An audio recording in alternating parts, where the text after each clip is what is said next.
moving forward, what was your first startup? എന്നിട്ട് GIF store, right? So ആദ്യം GIF store മുമ്പേ ഒരു startup ഉണ്ട്, ഒരു വർഷം റൺ ചെയ്ത്. ഓക്കെ. സോ ബേസിക്കലി ഈ MBA കോളേജിൽ അഡ്മിഷൻ കിട്ടുന്നു, അവിടെ ജോയിൻ ചെയ്യാൻ പോകണം എന്നുള്ള പ്ലാനിലാണ്. ആ സമയത്താണ് ഈ ഡിസിഷൻ വരുന്നത്, should I start A startup or should I go for MBA? Okay. I decided no, I'll start a startup. Oh, you didn't go for? I basically dropped it. I paid the amount and then I put it for sabbatical for 1 year. Then I said I'm not going to come back. അങ്ങനെയാണ് പോയത്. അപ്പം ആ ഒരു decision make ചെയ്യുന്ന സമയത്ത്, right, we just came out and started a new company. അതിന്റെ പേര് code blink ആയിരുന്നു ആദ്യത്തെ കമ്പനിയുടെ പേര്. Code is for Kozhikode and blink. That's how we put it. അങ്ങനെയാണ് നമ്മൾ സ്റ്റാർട്ട് ചെയ്യുന്നത്. അതൊരു ആപ്പ് ഡെവലപ്മെന്റ് കമ്പനി. ഐഡിയ എന്ന് പറഞ്ഞു കഴിഞ്ഞാൽ will build some interesting products. കാരണം ഓൾറെഡി കുറച്ച് പ്രൊഡക്ട്സിൽ റവന്യൂ വരുന്നുണ്ട്. നമ്മൾ ഇതിന്റെ നമ്മുടെ കയ്യിലുള്ള കുറച്ച് ആപ്സിന്റെ നമ്മുടെ പോർട്ട്ഫോളിയോ ഇൻക്രീസ് ചെയ്യാന്നുള്ള പ്ലാനിലാണ്. അതൊരു പ്രോഡക്റ്റ് കമ്പനി ആയിട്ട് സ്റ്റാർട്ട് ചെയ്തു, പക്ഷേ it ended up like A service company. കാരണം നമ്മൾ ഫുൾ ടൈം ആകുമ്പോൾ വി നീഡ് റവന്യൂസ്.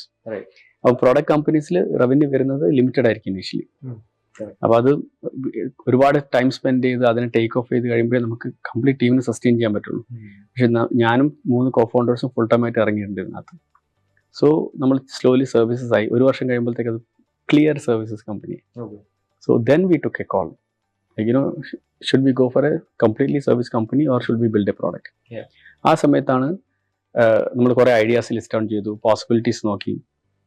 എന്നിട്ട് ജിഫ് സ്റ്റോർ എന്ന് പറഞ്ഞ ഐഡിയ ആയിട്ട് വരുന്നു. ഇത് ഹാപ്പൻ ചെയ്യുന്നത് 2012. 2012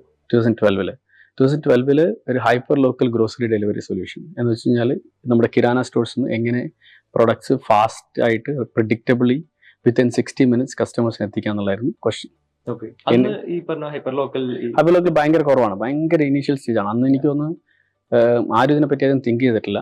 ആ ഒരു ഇനീഷ്യൽ സ്റ്റേജിൽ സ്റ്റാർട്ട് ഉള്ളതാണ് പ്രോബബ്ലി ജിഫ് സ്റ്റോർ, ഗ്രോഫേഴ്സ് ഒക്കെ ആയിട്ട്.